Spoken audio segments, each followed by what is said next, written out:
Okay, guys, so it's been like 3 months since my last video, but today's gonna be a bit of a different video. So the last time I did an in the bag was like July of 2020, and that's when I only threw 4 discs. But I got a disc golf bag over Christmas, and I actually have myself an entire full bag that I'm going to be going through today. So first I'm going to start off with my putters. I'm currently carrying 5, but there are 2 main ones that I use, and those are my 2 Lunas. So if you guys haven't seen this one before, this is my Jawbreaker Luna. Back when I had put out like the 6-hole course video, this was the disc I was putting with. I got this very soon after my first tournament ever, which is like November of 2020.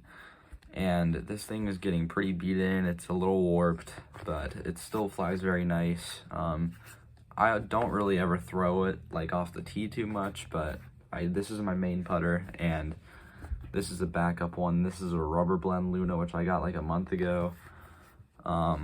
Which this one is pretty warped too. If you can't see right here, it's like very caved in. But I do like the feel of both of these, and they're definitely better than the AVRs I was putting with before.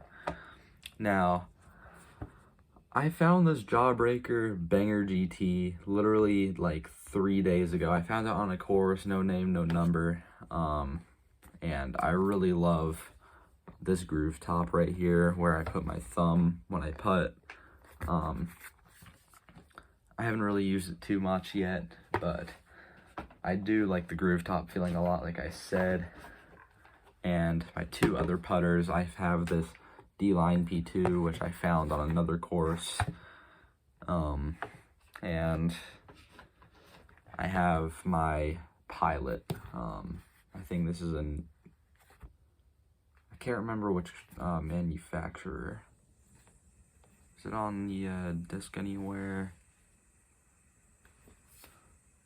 I can't remember, but my P2, my Pilot, and my Banger GT are kind of just like practice putters. Like, I'm not really putting with them in a casual round or in a tournament. They're kind of just like practice putters. And then my throwing putter is my ESP Zone.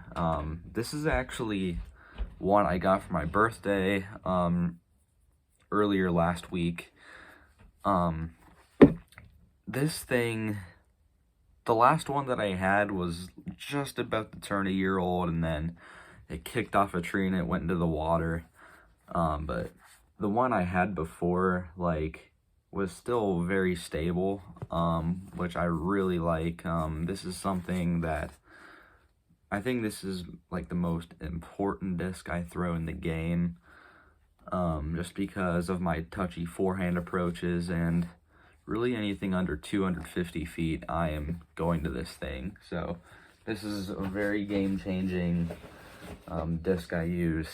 Now I'm going to go with the mid-ranges. I have 4. I have my 2021 limited edition Buzz. I got this at Idlewild last year, which that was a really nice tournament to watch. This is just a dead straight flyer with a little bit of understability, and I am really loving this thing for shots in that 250, 300 foot range.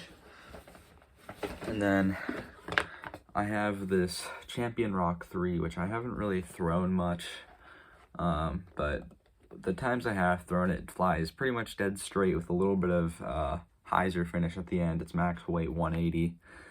And I just gotta throw this thing more, and I think I'll have an idea of what shots to throw it on. And then I have an Elaine King Reactor. This thing is like the brightest glow plastic I think that's ever exists. Like, if I were to go in the dark and light this thing up, you guys would see how bright it is. But I actually got this thing like a few weeks ago. I actually won my first tournament ever for intermediate, and they paid it out in merchandise, and I got this thing specifically for glow rounds. But this thing actually is really nice too. It's a neutral flying mid-range, so it'll come out straight and then it'll hyzer decently hard at the end. So I need to throw this thing more just to get an idea of what it flies like also. And I'm not really sure if, I think this might be a fairway driver, but this is my PDGA relay that I got from MVP. And I literally haven't thrown this thing yet, but it's only 158 grams, so this could be a very understable disc or a roller disc. I'm not sure, but I just got to test this thing out at the field. And now we're going into my fairway drivers. So this is a somewhat beaten Infinite Drew Gibson Scepter. So this thing is my most overstable disc in the bag, or at least one of them. This thing is one of my main forehand discs. If I forehand it flat, it'll hold that line for a little bit and then it'll just dive right.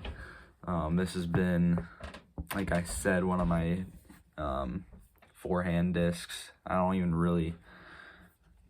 been leaning on my backhand a lot, but I need to work with my forehand and try to get more power and more touch and more control. But this is one of my favorites in the bag also. And then I have two T-Birds. I have my yellow G-Star T-Bird, which is a very flippy T-Bird, and then I have my overstable red Champion T-Bird, which there's almost no existing stamp. This is probably my go-to disc for wooded courses. It flies pretty much dead straight. It's a really nice flip-up disc. And like I said, anytime we go into the woods, I'm throwing this thing majority of the time. And then, like I said, my red T-Bird, I'm not really liking this thing that much. The rim is like very slippery and it slips out of my hand a lot. But it's a very, very stable disc still, and it's got a good flight to it. I just got to throw it more just to kind of figure out what to do with it. And now I'm going into my distance drivers, and I have 7 of them. So I'm going to go from most understable to my most overstable. So the first 3, this is the second disc, no, this is the first disc that I ever found on a disc golf course. This is a very, very beaten and old DX Destroyer. This is my roller disc. If I throw it full power on a vertical angle, it'll flip into a perfect cut roller that'll come back. There's not really too many holes where I'm throwing a backhand roller on, but it is a very useful disc, and it definitely has some good use to it.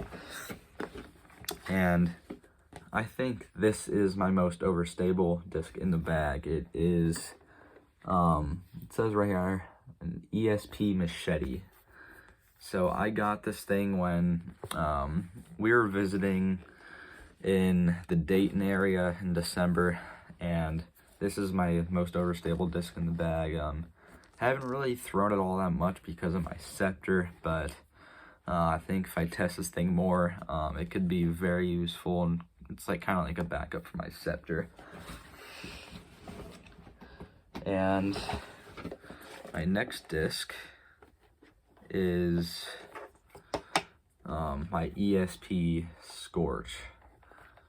So this is another disc I got over my birthday. I've thrown this thing only one time, but the time I did, I threw it on a tiny bit of hyzer and it flipped up the flat, and I so far like the flight of this thing. It's a beautiful swirl to it.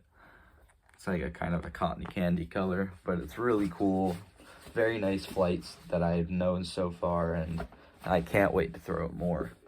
And now I have an MVP wave, an MVP fission wave. This is like a very similar flight to like a champion beast from Innova. This is another disc I haven't really thrown all that much, but it's kind of like, it's pretty much a straight flower with hyzer to the end, so it's a little more stable than my Scorch. And now we're getting into like my very high speed distance drivers. These are I think are going to be my go-to for distance shots. This is my Pink Star Destroyer, which I got for $9 in the used section at Play It Again Sports. This is a disc where if I throw it flat, it'll hold that line for a small amount of time, but then it'll dive left. Pretty much if there's some certain hole where I need to throw it straight and then have it go left, I would probably throw this thing. And now these are my go-to distance drivers. So this is my Nuke. This is one where if I throw it flat, it'll get a small amount of flex and then come back left. I throw this for a lot of different shots. I will throw this for power forehands, which, like I said, I need to get a better forehand. But this thing has a very nice flight, and I'm really loving this thing. And I think my farthest flying disc in the bag is this gyro Axiom Excite. This is 14.5 speed. So this thing, if I throw it flat, it is getting a full flex, and I think I have thrown this thing like probably close to that 450 range, which has my, actually I think my furthest drive ever is like 432 on flat ground, but I have thrown this thing around 450 on a downhill shot. But yeah, I'm really liking this thing for full power shots. And yeah, that's about it for my bag. I will probably switch it out and add more as the year goes, but those are pretty much the main discs that I think I will be using for the 2022 year. So that's all that's in my bag, and I hope you guys enjoyed this video. Like I said a while ago, I'm very inconsistent on YouTube now, but I will upload when I can. I'll try to get some more disc golf in there, and I'll see you guys later.